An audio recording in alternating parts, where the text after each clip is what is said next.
Bonjour, bienvenue à Bonne Nouvelle au quotidien en cette 4e semaine de l'Avent. Et ce matin, nous avons un texte de Saint Luc au chapitre 1, versets 26 à 38.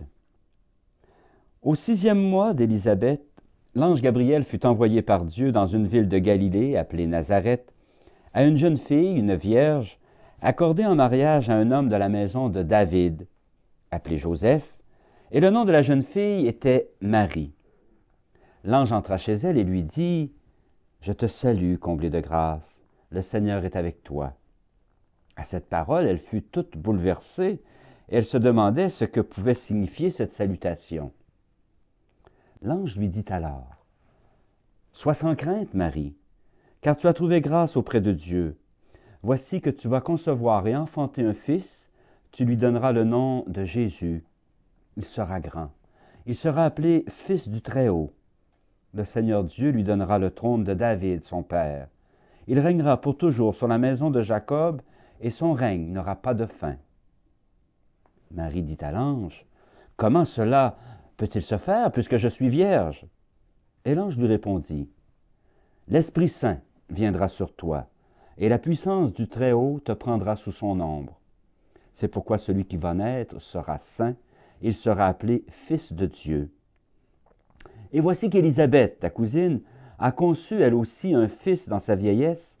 Elle en est déjà à son 6e mois, alors qu'on l'appelait la femme stérile, car rien n'est impossible à Dieu. » Marie dit alors, « Voici la servante du Seigneur, qu'il me soit fait selon ta parole. » Et l'ange la quitta.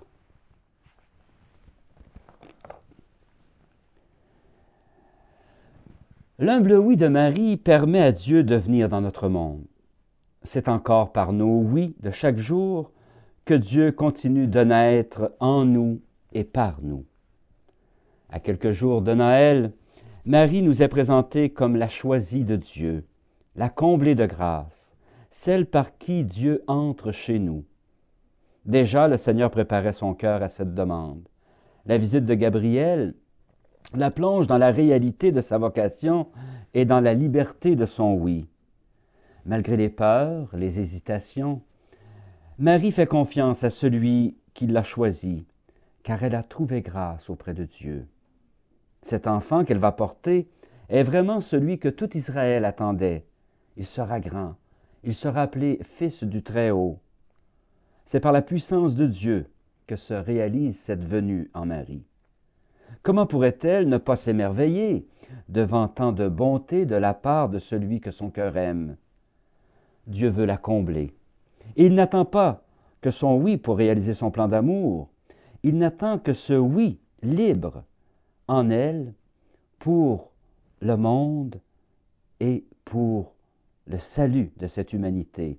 Dans la foi, Marie dit oui, que tout se passe pour moi selon ta parole.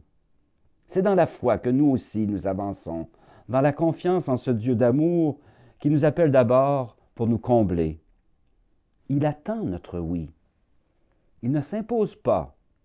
C'est dans la liberté que son amour peut grandir. Est-ce que tu es prêt à lui dire oui, à l'accueillir dans ta vie, à le laisser naître en toi, pour le porter au monde par le témoignage de toute ta vie? Marie n'a pas rejeté les questions qui montaient en elle devant ce projet particulier, hors de l'ordinaire, mais elle a fait confiance, car rien n'est impossible à Dieu. Peut-être qu'avant de dire oui à Jésus, qui veut entrer dans ma vie, j'ai aussi bien des peurs et des hésitations. Alors pourquoi ne pas prendre Marie comme modèle et lui demander de m'aider à dire moi aussi mon oui, et pas seulement un oui du bout des lèvres, mais un oui qui vient vraiment du cœur et qui engage toute ma personne au service de Dieu. Si Gabriel passait chez toi aujourd'hui, est-ce que tu serais prête à lui dire oui? Bonne journée.